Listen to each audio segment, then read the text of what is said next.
You're listening to the RetireCoast podcast, where money, business, and lifestyle come together. Join us each week as we explore smarter financial planning, starting and growing businesses, and building the life you want at every stage, from millennials and Gen X to today's retirees. And now, here's your host, serial entrepreneur, author, and financial guide, Bill Anderson. Welcome back to RetireCoast. Our topic today is irrevocable trusts, securing assets through independent control. Now, this conversation is part of a number of podcasts that I'm going to have on our asset protection plan, part of our estate planning membership that we have at RetireCoast.com. But in order to use those tools, you need to understand pretty thoroughly what our asset protection plan entails. Now, what we put together here is not a secret to a lot of attorneys out there that do this for a living, but for most of you, you don't have a clue. So you probably wouldn't even think about going to an attorney and say, hey, how can I protect my assets? Because you know that you can get an LLC, right? Wrong. You know that you can maybe get a revocable trust. Wrong. There's a difference between an irrevocable and a revocable trust, and we're going to cover the hard stuff here. We're going to talk about those of you that have some real assets to protect. A house is certainly a real asset, and a car is a real asset. But those of you that have rental properties, that have a business, that have a lot of other assets other than cash, for example, particularly real estate, you need to protect yourself, because I've always said to everyone that would listen to me that if you have something, you can bet there's someone out there that wants what you have.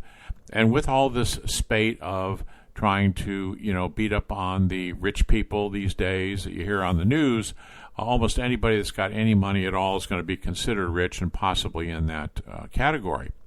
Also, there are a lot of attorneys out there that are looking for, the big rig accident and some other things. There's a lot of litigation going on. Basically, if you're involved in any kind of accident, anything at all, whether it's real or not, by the way, because anyone can sue anyone for anything at any time in the United States, you need to protect yourself. It's all about that hard work that you've done for decades, perhaps, and you want to make sure that it's there for you and your family. So you need to take some concrete steps to do that, and what we're going to do is explain just how you can do that.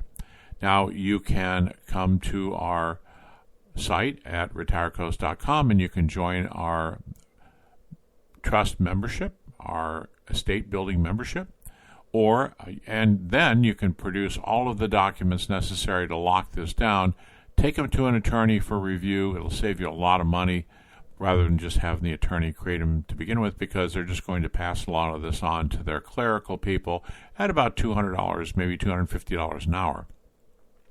And it's something you need to do anyway.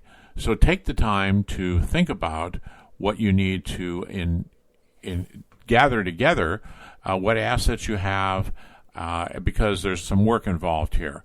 And if you want to save a lot of money, go ahead and do it yourself, because, look, you need to become an expert in this thing if you have assets. Don't trust it to someone else to just explain it to you and go away, maybe take care of it for you, because you're going to need a trustee. You need to thoroughly understand what it means to have a trustee. We're going to explain all of that to you.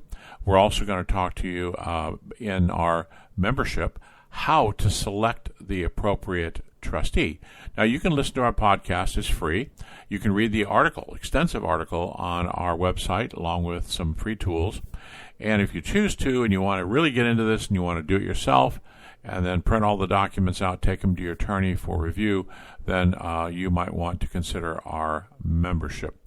But if you want to thoroughly understand how to protect your assets the best way that you can, then listening to our podcast here and then following through is probably the best thing for you. This should be enlightening for almost everyone that listens to it. I've rarely found someone who understands this concept.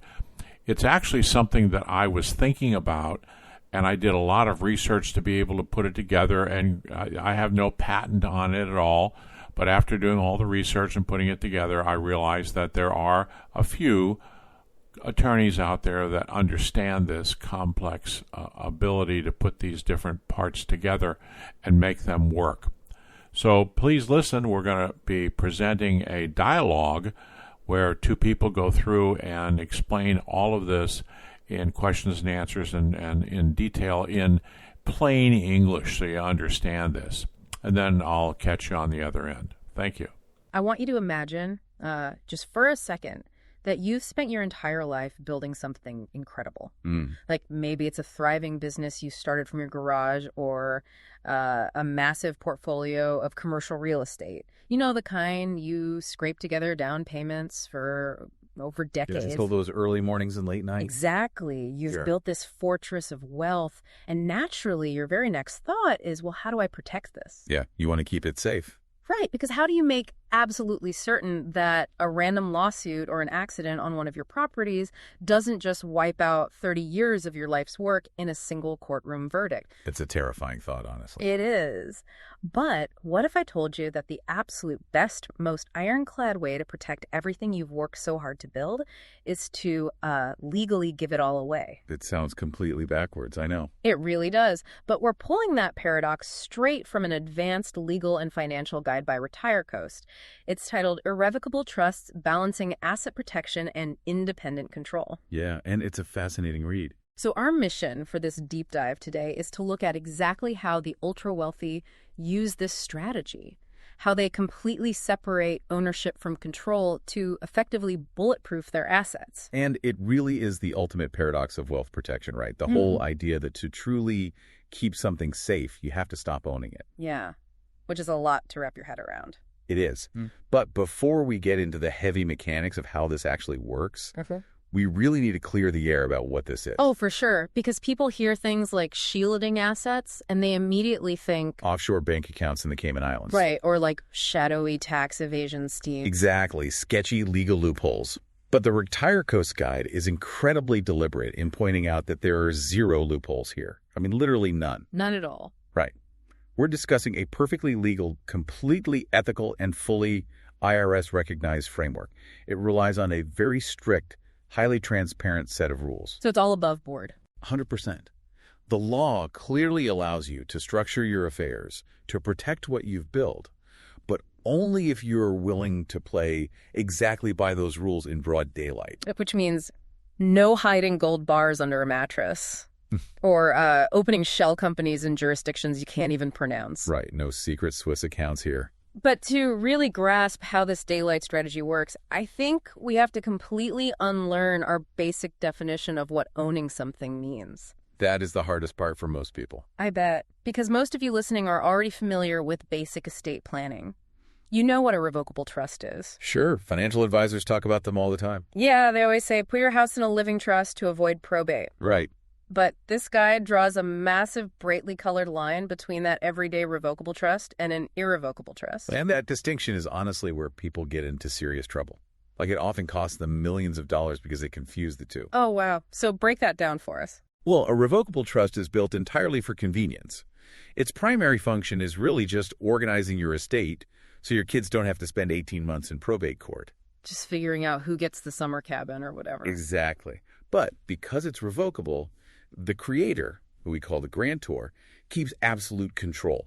So you can still do whatever you want with the stuff in it. Yes. You can buy properties or sell them or refinance a building to pull cash out. You could even completely dissolve the trust on a random Tuesday, just because you feel like it. So you're basically just holding your own wallet in a different pair of pants. That is the perfect way to put it. You still have the wallet, which means the legal system and the IRS view those assets as still belonging entirely to you. So it doesn't protect you at all from a lawsuit. A revocable trust offers zero asset protection. Literally zero. If you get sued, those assets are fully exposed on the table. Okay, so an irrevocable trust fundamentally rewrites that equation then. It does. The core philosophy here is separation plus protection. You are consciously trading the convenience of total control for the security of a rigid structure. I really want to dig into why the law cares so much about control. Because on a philosophical level, it almost seems unfair. How do you mean? Well, if I built the wealth, why does my ability to manage it make it vulnerable to someone else taking it? I get that. It comes down to a very pragmatic legal doctrine regarding what they call beneficial interest in control. Okay. Courts basically evaluate one primary factor. Who has the legal authority to direct the economic value of this asset? So who gets to say where the money goes? Right. The logic is brutal, but it's simple. If you have the legal power to liquidate a rental property because you suddenly decided you want to buy a luxury yacht. Which would be nice. Sure.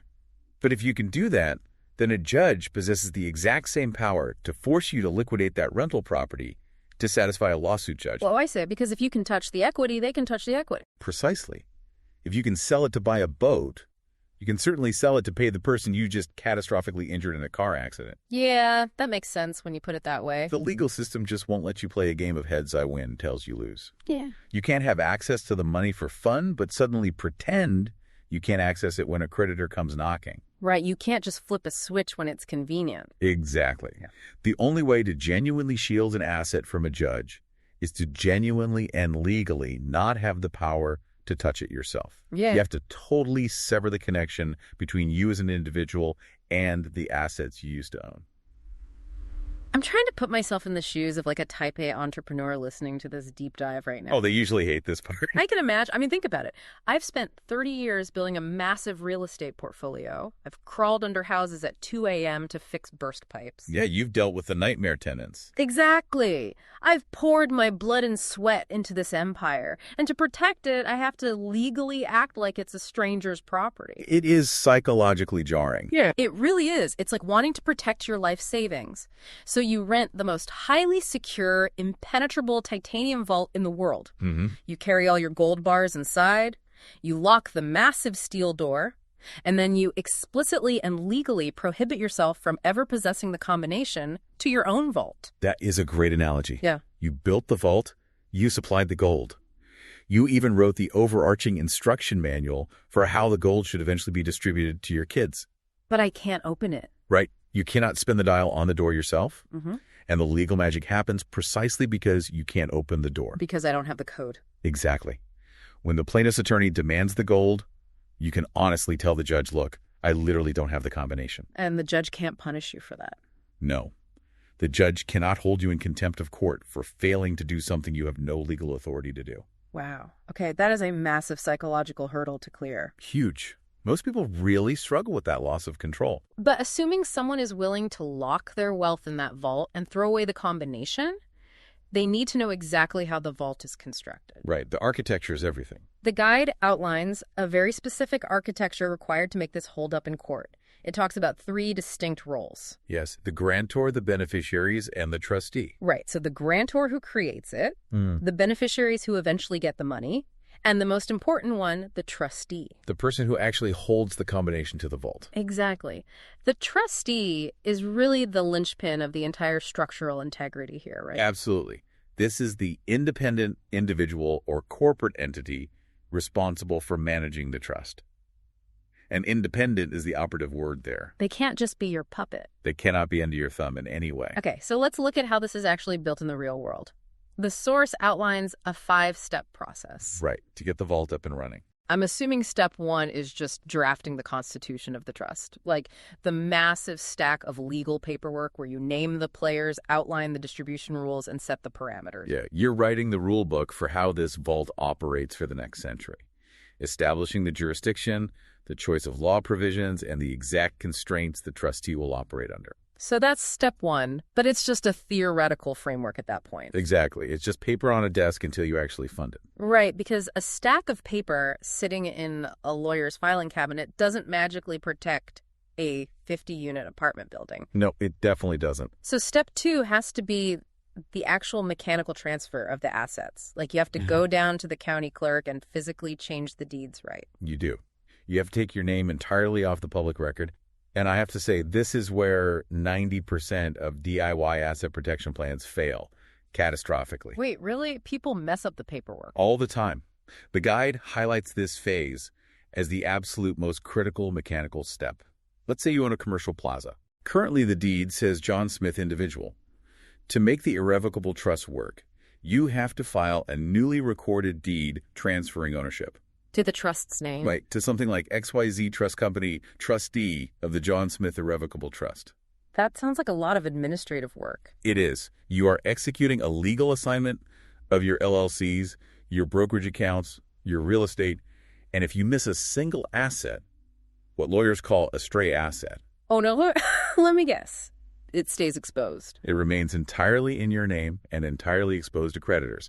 One missed signature, and that property is gone. Wow. Which catapults us into step 3, the reality check. The trustee now controls the assets. Yes, the moment that deed is recorded at the county office, John Smith's world changes. Right. He can't just wake up on a Friday, decide the real estate market is peaking, and list the commercial plaza for sale. No, he can't. John Smith has no more legal right to list that property than a random person walking down the street. That would drive some entrepreneurs crazy. It really does. If John believes it's a good time to sell, he has to formally approach the trustee and present his case. Like asking a boss for permission. Basically. The trustee then evaluates that request against the rules established back in step 1. Does selling the property benefit the trust? Does it align with the long-term goals for the beneficiaries? And step 4 is where that dynamic gets truly tested right. The guide says the trustee must act independently, especially under duress. That is the whole point of the structure. Which means if John Smith is drowning in personal debt and begs the trustee to liquidate a property to bail him out, the trustee isn't just allowed to say no. They are legally obligated to say no. Their fiduciary duty is to the trust and its beneficiaries, not to John Smith's current financial emergencies. Talk about tough love. Very tough. And step 5 is simply the execution of those rules. Distributions are made based on the predefined terms, not on the immediate frantic demands of the grantor or their creditors. Okay, so we've built the vault, we've handed the combination to the trustee. We have. But the RetireCoast guide makes a really compelling argument here. A titanium vault shouldn't just be sitting out in the middle of an open field. Completely exposed. Right, completely exposed to anyone who wants to come up and bang on it with a sledgehammer. If you really want to protect your assets, the irrevocable trust can't be an island. No, it needs to be integrated. It has to be the center of a much broader defensive system. And they lay out a 4-layer protection model. This is where we move from basic estate planning into advanced wealth preservation. So let's break down these layers. The irrevocable trust is the core. That's layer 1, providing ownership separation. Okay. But it is insulated by 3 outer layers. Layer 2 is the LLC layer, providing liability protection at the operational level. Got it. Layer 3 is the insurance layer, your first line of defense, and layer 4 is the financing layer, which is the strategic use of debt. Let's start with the LLCs because most of our listeners already know the basics of an LLC. It creates a corporate veil. Right. It separates you from the business. Like if a tenant slips on icy stairs at a rental property, they sue the LLC, not the owner personally. Exactly. That's what an LLC is great at. But I want to elevate this and talk about how the LLC interacts with the irrevocable trust, specifically regarding inside versus outside liability. Oh, this is a huge distinction. Because the guide points out a massive blind spot people have. They think an LLC protects them from absolutely everything. And it is a very dangerous misconception. An LLC protects your personal assets from a liability that happens inside the business. So the icy stairs scenario. Right, the icy stairs. That's inside liability. But what happens when the liability originates on the outside with you personally? Give me an example of outside liability. Let's say you're driving home from a holiday party. No. You get distracted, you run a red light, and you cause a multi-car pileup. Oh, man. Okay. And unfortunately, you were sued personally for $10 million. Well, my LLC doesn't care about my driving record. Exactly. The plaintiff's attorney looks at your personal balance sheet. They see you personally own a holding company, LLC, that contains 10 mortgage-free rental properties. So they see all this wealth sitting there. Right. And since you personally own the LLC, the court can allow the creditor to seize your membership interest in that LLC to satisfy the judgment. Wow. So the LLC protected you from the property, but it completely failed to protect the property from you. That is exactly what happens unless I don't own the LLC. Which is where layer 1, the irrevocable trust, locks in. If the trust owns the LLC, the person suing you for the car accident hits a brick wall. Because they look at your assets and you don't actually own the company. Right. They try to seize the LLC and the court says you can't take that. The defendant doesn't own it. I want to push a little deeper on this, though, regarding something called charging order protection. Okay, yeah, let's get into the weeds a bit. Because I read about this in advanced asset protection circles. Even if a creditor gets a claim against an LLC owner, they can't necessarily just force the LLC to sell its assets, right? That's a highly sophisticated point, and it really depends heavily on the state you're in. So how does a charging order actually work? A charging order essentially says that if the LLC distributes cash to its owners, the creditor gets to intercept that cash. Okay, so they stand in line waiting for a payout. Right. But in jurisdictions with strong charging order protections, the creditor cannot force the LLC manager to actually make a distribution. Wait, so they can't force a payout at all? Nope. Nor can they force the liquidation of the properties inside the LLC. They literally just get a piece of paper saying they're entitled to money if money ever comes out. So the creditor is just sitting out in the cold, holding an empty bucket, hoping the LLC manager decides to pay out dividends. Exactly. Which the manager will obviously never do if they know a creditor is just waiting there with a bucket. Precisely. And when you combine a multi-member LLC possessing strong charging order protection with an irrevocable trust that removes the ownership interest entirely, It's like a fortress inside a fortress. it creates a legal labyrinth that is virtually impossible for a creditor to navigate profitably. Because they have to pay their lawyers while they navigate it. Right. Most plaintiff attorneys work on contingency. When they see that structure, they realize they could spend 5 years in court and millions in legal fees only to end up with a worthless charging order against a trust they can't pierce.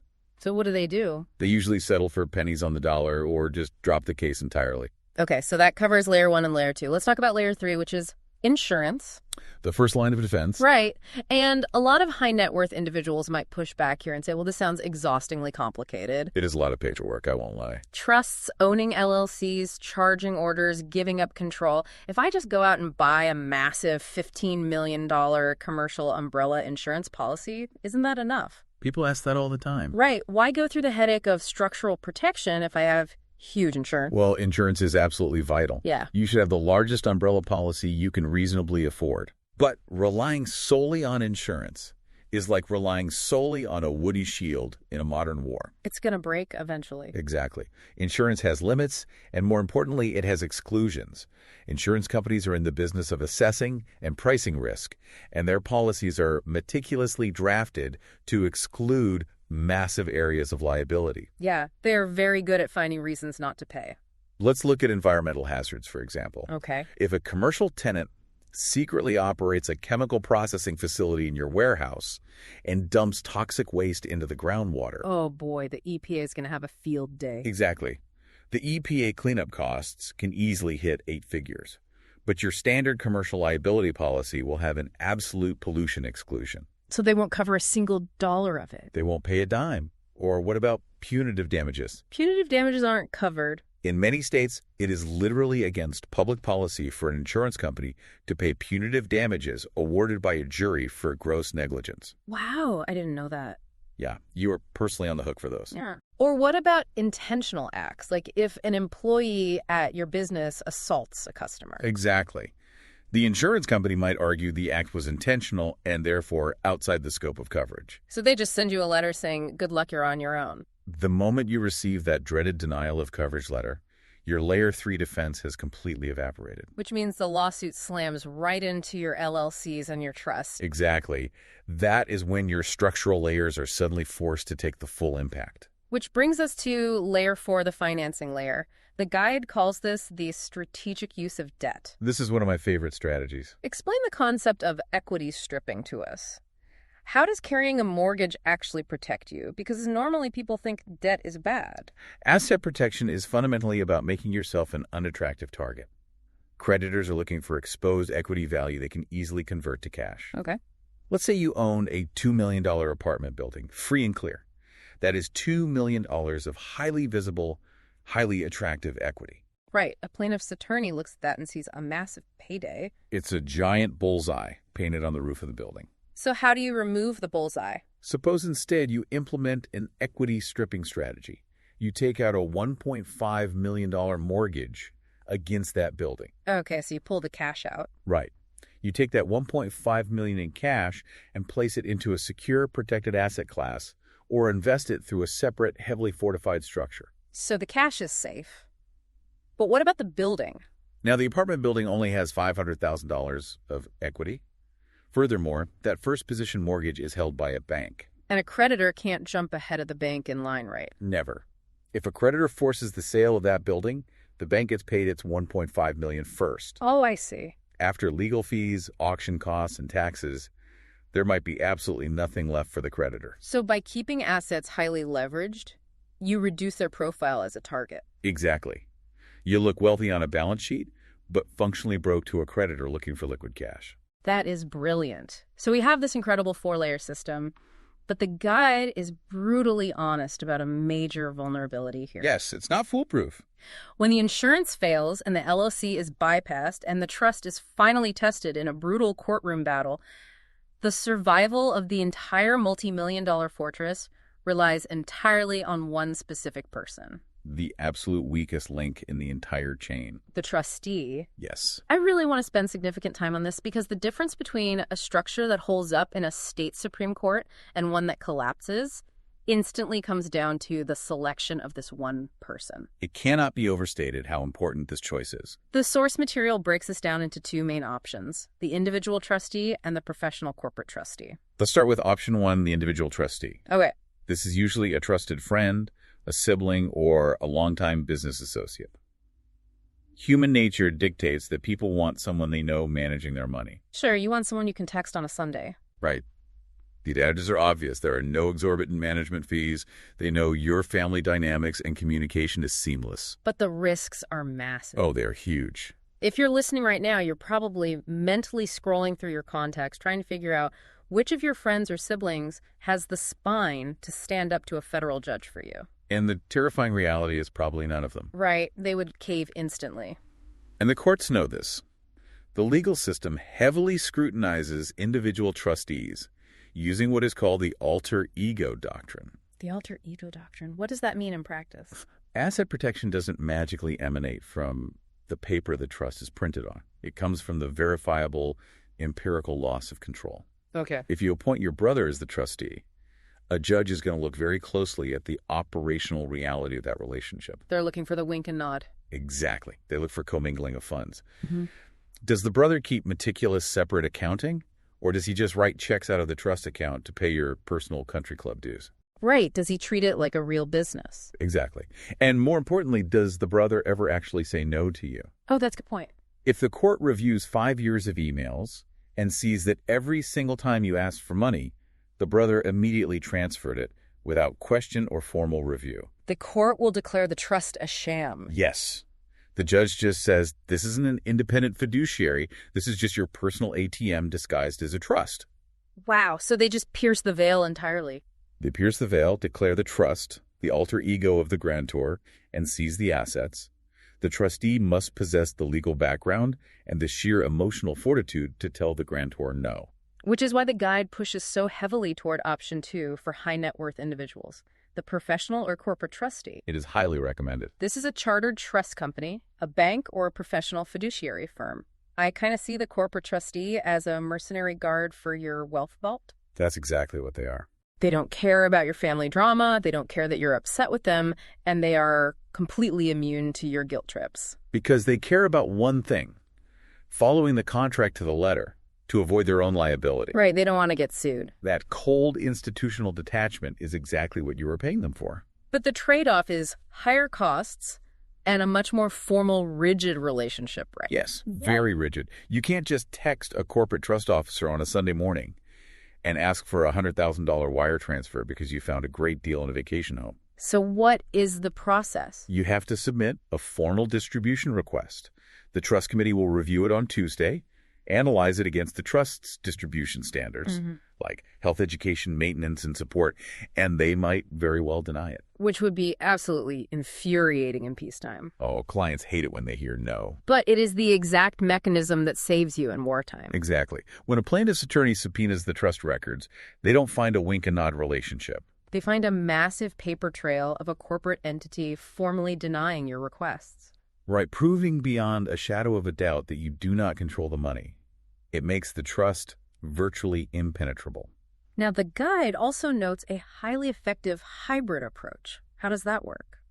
So you use a professional trust company in a strong asset protection state like South Dakota or Nevada as the primary administrative trustee. Okay, to handle the heavy lifting. Right, to ensure strict legal independence and handle compliance. But you also appoint a trusted individual, maybe your sibling, as a trust protector or investment advisor. So they have some say in how the money is invested or managed, but they don't have the unilateral power to distribute it to you. Right. It maintains the absolute independence required to defeat the alter ego doctrine while keeping a familiar voice involved in the strategic direction of the assets. That seems like a great compromise, but theory is just theory. Very true. It's easy to say a corporate trustee will protect you when you're just looking at a flowchart on a lawyer's desk. The real world is much messier. What actually happens when this fortress is aggressively attacked by a highly motivated plaintiff and a judge is staring you down from the bench? Well, the RetireCoast Guide provides a fantastic case study about a real estate investor named Sean that puts this entire theoretical architecture through the ultimate stress test. I really want to dig into Sean's story because it perfectly illustrates the mechanics of separation and the psychological pressure of litigation. It really does. So Sean was highly successful. He owned multiple commercial and residential investment properties. Okay. And to his credit, he thought he was doing everything by the book. He had a $2 million umbrella liability insurance policy, which most people would consider a very robust Layer 3 defense. Right, he wasn't reckless. He had his LLCs, he had his insurance. But then the catastrophic black swan event occurs. What happened? A severe incident takes place at one of his properties. The text doesn't detail the specific injury, but the resulting lawsuit bypasses the LLC protection. Why would it bypass the LLC? Perhaps because Sean was personally involved in a negligent maintenance decision. We don't know for sure. But it ends with the jury handing down a massive $5 million judgment against Sean personally. Oh, man. Okay, doing the math on that. Yeah. A $5 million judgment minus his maxed out $2 million insurance policy leaves a $3 million shortfall. Yes. Sean is personally on the hook for $3 million. And this is where the courtroom dynamics become intensely adversarial. Paint the picture for us. Sean and his defense attorney stand before the judge and state, Your Honor, the insurance has paid its policy limits of $2 million. My client simply does not possess $3 million in personal liquid assets to satisfy the remainder of this judgment. Okay, that sounds reasonable. But the plaintiff's attorney has done forensic accounting. Oh, no. They stand up waving a stack of property records and say, Objection, that is a blatant lie. We pulled the county records. And what did they find? They say the defendant has several $1 million in unencumbered real estate. He has apartment buildings sitting there with massive equity. He has the money. So he's caught. Well, to which Sean replies under oath, I do not own those properties. My irrevocable trust owns those properties. I can just imagine the judge's reaction to that. Judges deal with people trying to hide assets in sham trusts all day long. Well, they have zero patience for it. So how did the judge react? The judge was visibly skeptical. He looks at Sean and essentially says, We aren't playing legal parlor games in my courtroom. Oh. I am ordering you right now to contact your trustee and instruct them to liquidate whatever trust assets are necessary to cover this $3 million shortfall immediately. The pressure in that room must have been absolutely suffocating. Unimaginable pressure. Sean's feet are completely to the fire. A judge is literally threatening him from the bench. So Sean pulls out his phone right there at the defense table and texts the trustee. Yes, and the guide provides the exact text message, which is a masterclass in compliance. What did he write? Sean writes, Judge Sampson has ordered me to instruct you to dispose of sufficient assets to cover the $3 million shortfall from the judgment. Please follow the judge's instructions. Wow. Now notice the phrasing there. If Sean had a revocable trust, he would just be texting himself or texting his buddy who would immediately comply out of fear. Right. The properties would be auctioned, and Sean would lose $3 million of his life's work. But Sean had an irrevocable trust managed by an independent corporate trustee in a protective jurisdiction. Exactly. And the response he gets back from the trust officer within an hour is legendary. What did the trustee say? The trustee replies, Sean, I will not comply. You have no authority to require this, and neither does the court. Please inform your attorney of this response. That gives me chills. That is the mercenary guard standing at the vault door looking at an invading army and simply refusing to turn the dial. Right. Neither does the court. The sheer audacity of that statement is staggering.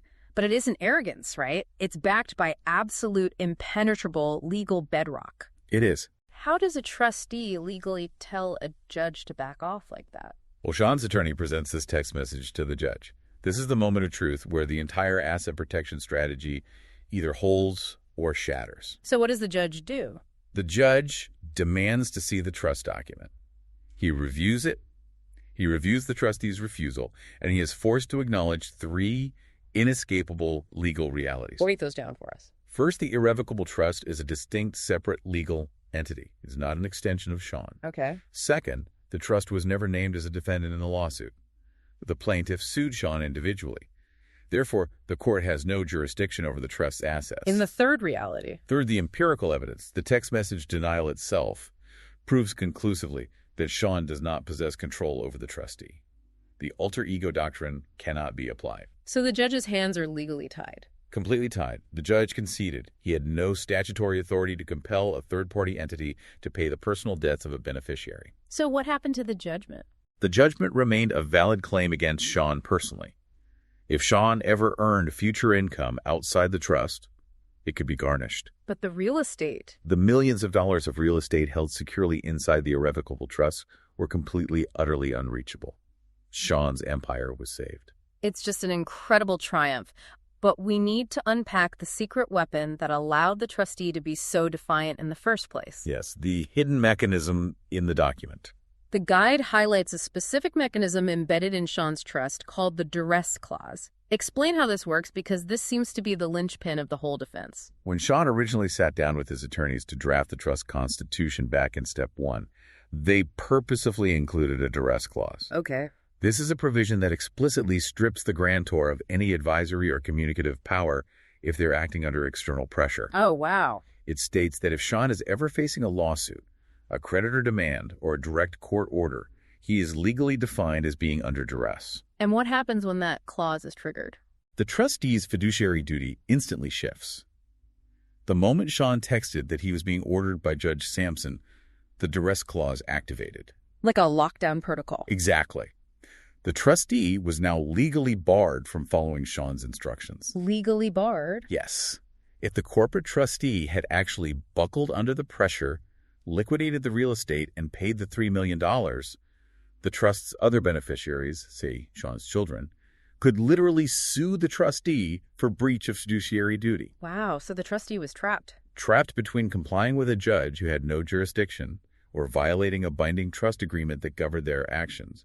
They chose the trust agreement. It reminds me so much of the Greek myth of Odysseus. Oh, I love that comparison. It's the exact same psychological and structural mechanism. Odysseus is sailing his ship home, and he knows they have to navigate past the island of the Sirens. Right, the Sirens whose song is so beautiful it drives men mad. Exactly. The song is so intoxicatingly beautiful that it hypnotizes sailors, causing them to steer their ships into the jagged rocks and destroy themselves. But Odysseus wants to hear it anyway. He does, but he is self-aware enough to know that if he has access to the ship's wheel when he hears it, he will make a catastrophic, irrational decision and kill them all. He recognizes his future vulnerability. Exactly. So he preemptively removes his own agency. He orders his crew to plug their own ears with thick beeswax so they are entirely deaf to the song. Okay. Then he orders them to tie him tightly to the mast of the ship with heavy rope, and he gives them one absolute unbending instruction. Which is? He tells them, no matter how much I beg you, no matter how violently I threaten you, no matter what direct orders I scream at you when we pass that island, you must ignore me and do not untie me. It is the perfect historical metaphor for the duress clause. Sean tied himself to the mast of the irrevocable trust. And the judge in that courtroom is the siren song. Immense, terrifying pressure trying to force the ship onto the rocks of liquidation. And the independent corporate trustee is the crew with beeswax in their ears. Exactly. They are legally deaf to the current demands, blindly and faithfully executing the original sober instructions of the captain from before the storm hit. Sean screams to be untied via text message. The trustee ignores him. The ship sails straight through the danger, and the wealth is saved. It's a flawless execution of the strategy. But as the RetireCoast Guide is extremely careful to point out in the final sections, this strategy is not a magic wand. No, it is certainly not. If you mess up the execution, the entire ship sinks. Which brings us to the pitfalls, the timing and understanding when this is actually appropriate. Right, let's look at where people fail. The guide highlights several common ways this goes catastrophically wrong. We've touched on a few, but they need to be hammered home. Mistake number 1 is retaining too much control. This happens constantly. If you write a trust document, but still act like the king of the castle. Like living rent-free in trust properties without a lease. Exactly. Or using trust funds to pay for your personal groceries. The court will pierce the veil immediately. You have to respect the boundaries. Mistake number 2 is the non-independent trustee. The brother who always says yes. Right, we covered that.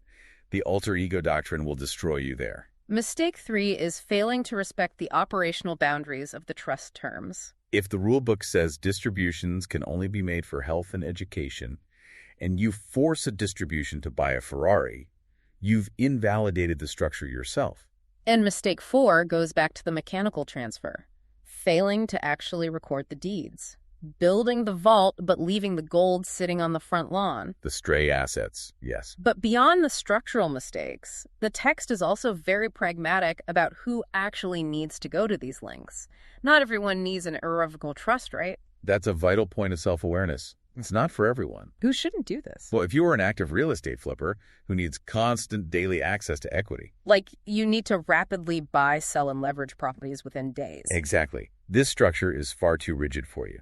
The administrative friction of dealing with a corporate trustee will completely choke your business model. That makes sense. What about normal, everyday folks? If your net worth is mostly tied up in protected retirement accounts, like ERISA qualified 401ks, which already have federal creditor protection, and your primary goal is just to make sure your kids get your primary residence without the headache of probate court. Then what? Then a simple revocable living trust is perfectly fine. You don't need to hire a trust company in South Dakota to protect a standard suburban home. But for the demographic that does need this, the high net worth individuals, business owners, landlords with massive exposed equity, the author drops a massive flashing warning about the most critical element of all. The timing. Timing. And this involves a deeply rooted legal concept called fraudulent conveyance, or under modern statutes, avoidable transaction. This might be the most important concept we discussed today, honestly. I believe it. So break it down for us. Here is the absolute unbreakable golden rule of asset protection. Planning must happen when the skies are clear and the horizon is empty. You cannot build the bunker after the bombs have started falling. Exactly. Meaning you can't get into a catastrophic car accident on a Tuesday, realize your insurance won't cover it, and you're going to get sued for millions. And then frantically call your lawyer on Wednesday morning to dump all your rental properties into an irrevocable trust. If a liability already exists, and this is crucial, even if the lawsuit hasn't been officially filed yet, but the event that causes the liability has occurred. So the accident happened, but the papers aren't served. Right. If you attempt to transfer assets out of your name to shield them from that specific looming creditor courts, view that as a fraudulent conveyance. How does the court prove that was your intent, though? I mean, maybe I was just planning to do it anyway. Courts use a framework called the badges of fraud. They look at the circumstances surrounding the transfer. What kind of badges? Was the transfer made to an insider or trust you benefit from? Did you retain possession or control of the property after the transfer? Was the transfer concealed? Oh, they look for patterns. Yes. Did you transfer substantially all of your assets? Did the transfer occur shortly before or shortly after a substantial debt was incurred? So if a judge sees these badges, what do? They will simply unwind the transaction. They will legally pull the properties out of the trust, put them back into your personal name, and hand them directly to the creditor. So trying to set this up after you are sued is basically like calling an insurance agent to buy fire insurance while you are standing on your front lawn watching your kitchen currently engulfed in flames. That's exactly what it's like. The agent is going to deny you. And if you try to lie on the application about when the fire started, you are committing insurance fraud. So doing it in the legal realm is just as bad. Worse. Engaging in a fraudulent conveyance can destroy your credibility with the presiding judge, which is disastrous in civil litigation. And in certain jurisdictions, it can expose you and potentially your attorney to further penalties. So proper, effective asset protection is proactive. It is preventative medicine, not emergency surgery. Beautifully said. Yes. Which brings us to a really practical, actionable part of the guide. They provide a decision tool mindset to help readers figure out if they are currently in a period of clear skies and if they need to act now. Yes, it's a great self-diagnostic. Let's walk you, the listener, through this diagnostic right now. If you are sitting in your car or at your desk listening to this, ask yourself these specific questions about your financial footprint. First, analyze your real estate equity. Okay. Do you own your primary residence? And is there massive unencumbered equity in it? If you own a home worth $2 million and you only owe $400,000 on the mortgage, you have $1.6 million of exposed, highly visible value sitting right there on public record. Exactly. Second, examine your investment portfolio. Do you own rental properties, commercial spaces, or vacant land? Because rental properties inherently carry massive operational risk. A slip and fall, a fire caused by a tenant, a structural failure. These are all statistical probabilities over a long enough timeline. They are. Third, evaluate your business interests. Do you own a controlling interest in an operating business, a multi-member LLC, a partnership, or a closely held corporation? These entities generate revenue, but they also generate liability. And your membership shares are valuable assets a creditor will want to seize. Right. Question 4 focuses on your personal liability profile. Do you believe you have an elevated risk of being sued? What makes someone elevated? Maybe you work in a high-risk medical or engineering profession where malpractice is common. Or maybe you serve on a corporate board of directors. Or perhaps you just recognize the macroeconomic reality that we live in a highly litigious society where lawsuits are filed over incredibly minor grievances. We do. And the final diagnostic question brings it all together. When you look at your total net worth, do you feel you have enough exposed unprotected value that a major multi-million-dollar claim could fundamentally derail your wealth, permanently alter your lifestyle, and jeopardize your family's financial future? If you are answering yes to these questions, the RetireCoast Guide strongly suggests that exploring an irrevocable trust as the core of an advanced asset protection strategy is a conversation you need to be having with a specialized legal professional immediately. While the skies are still clear. Because once the storm clouds appear, the window to protect your legacy slams shut permanently. It absolutely does. We have covered a massive amount of incredibly dense structural ground today in this deep dive. It really did. It's complex stuff. To quickly retrace our steps, we started by dismantling the myth of the revocable trust. We established that while it organizes your estate, it offers zero protection because the law dictates that control equals ownership. We then explored the profound psychological and legal shift required by an irrevocable trust, the act of severing your legal connection to your wealth to protect it. We looked at how this trust doesn't operate in a vacuum, but serves as the impenetrable layer one in a comprehensive defense system backed by LLC's precise insurance policies and strategic equity stripping. Right. And we spent critical time examining the weakest link, which is the trustee. We saw how the alter ego doctrine destroys informal arrangements and why relying on the cold institutional independence of a corporate fiduciary is the ultimate shield against a motivated creditor. And we saw that theory proven in the crucible of Sean's courtroom battle. We saw how a perfectly drafted duress clause illegally tied his hands, allowing the corporate trustee to defy a judge's direct order and preserve millions of dollars of generational wealth. It was a perfect storm of preparation. You know, you might be listening to this right now thinking, I'm a careful person. I drive the speed limit. I maintain my properties. I'm never going to face a $5 million judgment. People always think it won't happen to them. But the sobering reality of the legal system is that litigation isn't always based on fault or fairness or justice. Frivolous claims, unpredictable accidents, and predatory lawsuits happen every single day. As the guide makes clear, proactive preparation is the only difference between a temporary legal headache and total catastrophic financial ruin. It's about taking the target off your back before anyone even knows you're in the crosshairs. Exactly. But as we wrap up this deep dive, I want to leave you with a final thought to mull over. Something that builds on all the legal mechanics we've discussed today, but takes it a step further into the core philosophy of what it means to build wealth. I like where this is going. If true, unshakable protection requires you to permanently surrender the legal title of your life's work, to literally hand the keys of your empire over to a piece of paper managed by a stranger in a corporate office halfway across the country, how does that fundamentally change the way you define success? It really forces a reevaluation. We spend our entire lives striving to own our success, to see our names on the deeds and the bank accounts. But if owning it means risking it, are we ever truly the permanent owners of our empires? Mm-hmm. Or in the end, are we simply the architects who design the blueprints, the builders who pour the concrete, and the beneficiaries who temporarily get to enjoy the shade of the trees we planted, all while the trust stands guard in perpetuity? That's a powerful way to look at it. Maybe true generational success isn't defined by what you personally own on the day you die, but by the legacy you have permanently protected for tomorrow.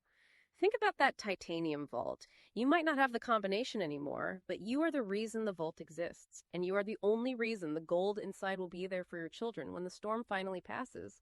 Thank you so much for joining us on this deep dive. We'll catch you next time.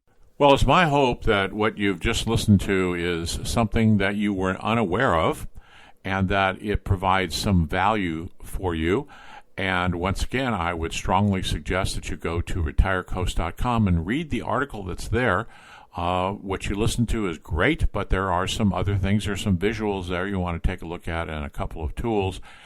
And then if you decide that you want to go further with this, I would strongly suggest that you join our membership, our estate planning membership, because we have this asset protection section in there.